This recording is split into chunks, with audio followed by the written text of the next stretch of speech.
Arkansas person here who did not vote for this, but feel free to go chat with the 6 million people living in California who did vote for this. Yeah, exactly. Right, so this is on a video where I'm talking about how Arkansas is being denied FEMA money after they had flooding and tornadoes that killed almost 4 dozen people, leveled communities, like absolutely a natural disaster. And Trump's like, nah, I'm not giving you any FEMA money. And a lot of people in my comments are like, too bad, the state went 65% for Trump. They're getting what they voted for. Fuck around and find out. And I made a video about the flooding and how impacted Arkansas's farmers are going to be. And at the beginning of that video, I was like, please do not delight in what is happening. Please remember that 35% of the voters in that state did not vote for Trump, and none of the children voted for Trump. All of this, the red states should just be made to suffer. They made their bed, now they gotta lie in it. Right? So what you're advocating for is collective punishment. You want to see innocent people, blue dots in red states, children, be punished for the MAGAs in those states who voted for Trump. You want to other those red states, the people who live in them, and view them all as 100% MAGA and therefore deserving of suffering. Do you not understand how toxic that is?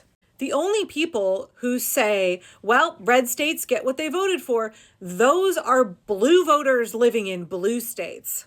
One of the things I'm really tired of seeing all over social media, and maybe it's just because I live in Oregon that I see it a lot, is this like Washington, Oregon, and California should break off and form their own country. Or like Washington and Oregon should join with Vancouver, British Columbia, and we should be Cascadia together. California, the nation's biggest economy, they should just secede and form their own country. As if those states, because they went for Kamala Harris, are somehow more righteous, are somehow comprised of 100% blameless people. I've said this before, like Oregon's a really purple state. I know we went blue in the last election, but you get outside of Portland, Salem, and Eugene, and it's very red. 6 million people in California voted for Donald Trump. Like your state is not somehow morally superior because it happened to go for Kamala Harris. America is made up of her people, and we're really diverse. I know it looks like there are red states and blue states, but in every state, there is a mix of people who are MAGA, who are absolutely in the cult of MAGA, who are thinking that what Donald Trump is doing now is great, who are fine with all of the suffering that he is rolling out. They think his cruel, chaotic plans are a good thing. They're enjoying all of it. In every state in the country, there's people like that.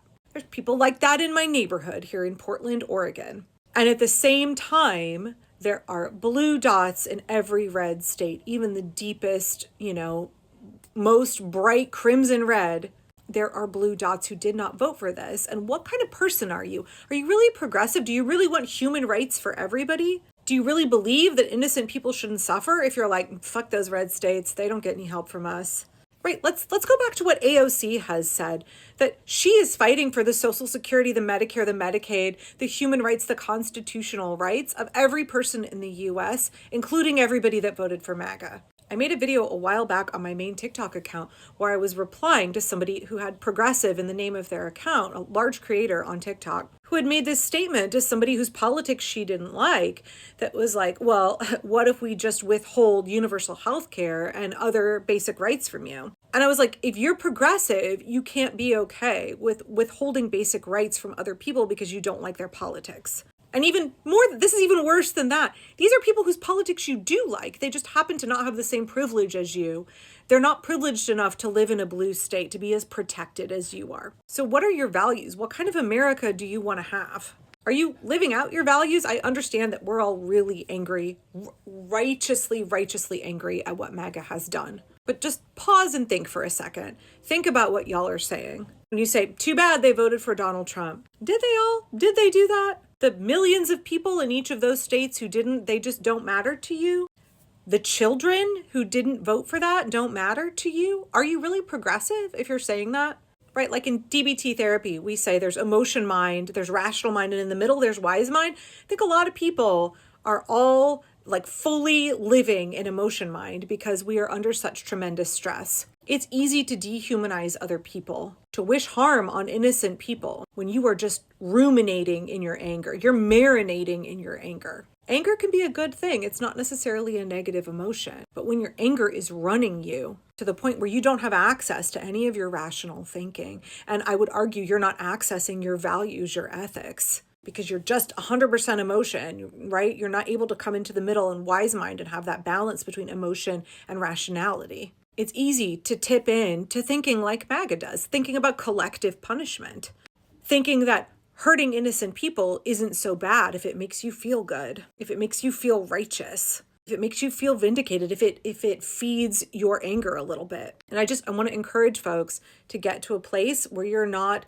so saturated with your rage or outrage, again, righteous anger, that you then are promoting, positions that I think you will later come to regret.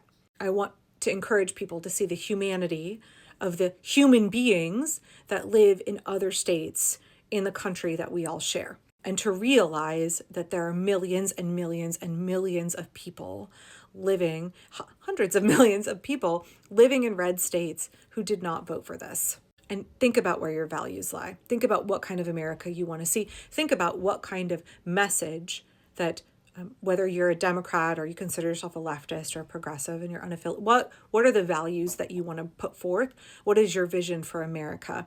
And how does the red states can get fucked? How does that harm your message and your goals? I really want to encourage folks to sit with this a little bit because I think that this is going to be important in the months and years to come.